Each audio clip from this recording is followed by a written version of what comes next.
President Biden announces the creation of the Environmental Justice Office. Oh, gosh. What is this going to be? He's going to explain his newest executive order, going to create an environmental justice office, making environmental justice a responsibility for every federal agency, and a new office will be created dedicated to environmental justice. This is going to be a disaster. Imagine turning your back on all those moms and dads living in towns poisoned by pollution and telling them, sorry, you're on your own.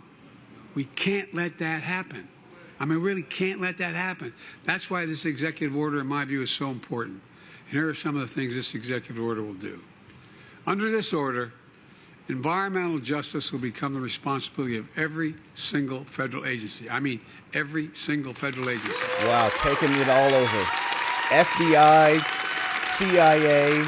That means every federal agency Good must Lord. take into Look at account these hysterical people. environmental and health Did you see that clap? Look at that. That Woo, means she's fired up. every federal agency must take into account environmental and health impacts on communities and the work to prevent those negative impacts.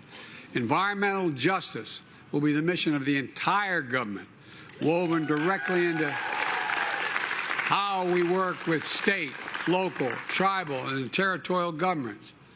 This is an order that directs the federal agencies to address gaps in science and technology. For example, there's a lot we still don't know about the quality of people's wastewater or the air they're breathing. There's still a lot we don't know about the cumulative impacts of pollution on people's health. We need to learn more so we can serve those communities better and help the world overall. And this executive order creates a new Office of Environmental Justice and a new role for the Chief Environmental Justice Officer. They're going to coordinate. They will coordinate all our efforts across government to make sure we're delivering the greatest possible benefits to people's lives. This executive order honors and builds on decades of work, including by many of you who are here today, in the private as well as public sector. 2 years, in 2 years, we're making real progress on the most ambitious environmental justice agenda in history. And with this executive order, we'll go even further.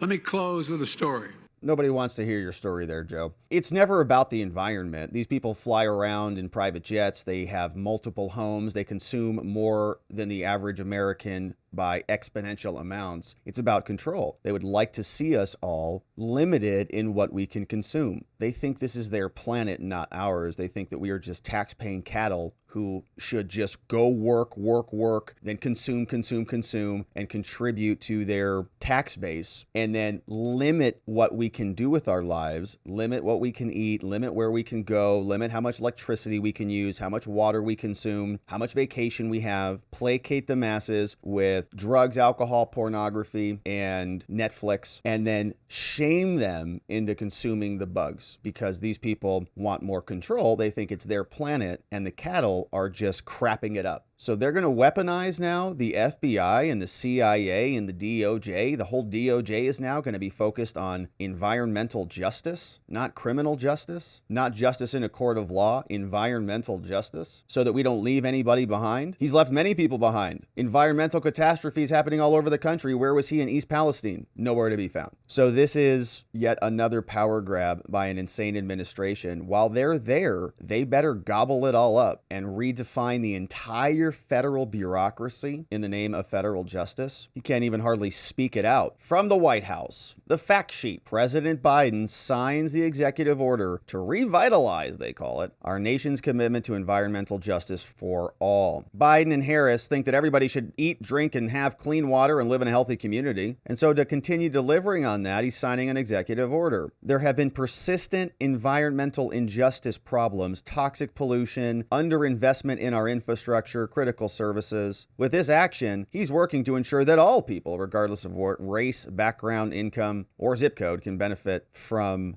this plan. The new executive order will do the following: deepen the administration's commitment to environmental justice, better protect overburdened communities, directs agencies to consider measures to prevent disproportionate adverse environmental and health impacts on communities. Okay. Strengthen engagement with communities to mobilize federal agencies to to confront existing and legacy barriers and injustices. Communities with environmental justice concerns have long faced barriers. The executive order recognizes this reality and that racism is a fundamental driver of environmental injustice. That racism is a fundamental driver of environmental injustice. Okay. It directs agencies to actively facilitate meaningful public participation and the just treatment of all people. And it's going to promote the latest science, data, research, and cumulative impacts. This is a little bit about what we heard Biden talk about, addressing gaps in science, data, and research. Yeah, good. We should give Fauci some more money so he can do some more research with EcoHealth Alliance. Expand interagency coordination and launch a new Office of Environmental Justice. Building on Executive Order 14008, the order adds agencies to the Environmental Justice Interagency Council to further a whole of government strategy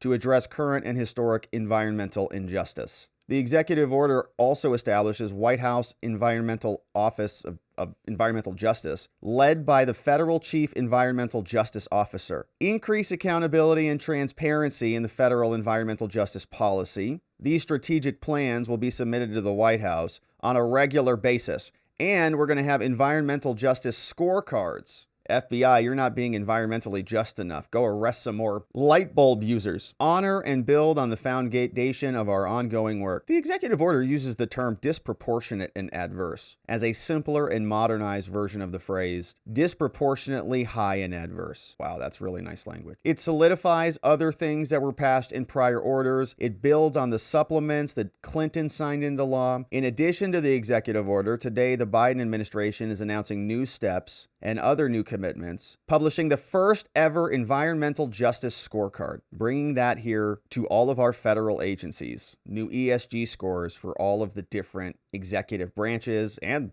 sounds like everything that they can possibly touch. Launching the White House Campaign for Environmental Justice, seeking to secure partnerships all throughout the country. Announcing Justice 40, reshaping of federal programs to ensure 40% of the overall benefits go to disadvantaged communities, and taking new steps to combat plastic pollution. A new interagency policy committee to conduct raids of plastic users. Today, announcements build on more than 2 years of other work that they've been focused on. They're making historic investments. This week, the EPA released new details about the design of a new $27 billion greenhouse gas reduction fund, slush fund for Democrats, to go after people who are polluting and not onboarding into this new program. Greenhouse gas reduction fund. You're a greenhouse gasser. Guess what that means? You're in trouble here. You're violating environmental justice. Advancing a new ambitious regulatory agenda. Wow. To combat air and water pollution, proposing the first national drinking water standards and other testing standards. And the DOJ is going to be involved. Whoa! They're going to strengthen enforcement of environmental laws. Merrick Garland and the Department of Justice is going to be implementing a comprehensive set of environmental justice enforcement strategies to enhance civil and criminal enforcement of environmental violations in communities overburdened by pollution. Examples of this include a complaint filed and reached in a court to stabilize the city of Jackson's drinking water, stopping illegal dumping investigations, and the other things. Yeah, I'm sure that's what this is all about. Increasing technical assistance and capacity, 17 new environmental justice thriving communities and technical assistance centers. Last week, the administration announced 17 new environmental justice thriving communities technical assistance centers. Holy crap, that's a mouthful right there. What is this? Announces $177 million for 17 new technical assistance centers. Look what these things are called. TCTACs, Thriving Communities Technical Assistance Centers. Gosh, that's a government name if you ever heard one. They're going to respect and elevate indigenous knowledge. Anything formerly recognized as indigenous by this administration is going to be elevated. Strengthening our regulatory system for the 21st century. New guidance for the Office of Information and Regulatory Affairs, and a whole lot more coming. So what an absolute disaster. Man, they are going all in at this moment. They're not even playing. They're just saying it's our government now. We're going to take the whole thing over. We're going to do whatever we want. It is environmental justice, whether you like it or not. DOJ is weaponized now, and we're going to be spending billions of dollars on this thing. It's the new era in America. We're all going to have our own ESG scores. And if we don't do so hot, maybe the FBI is going to come raid us.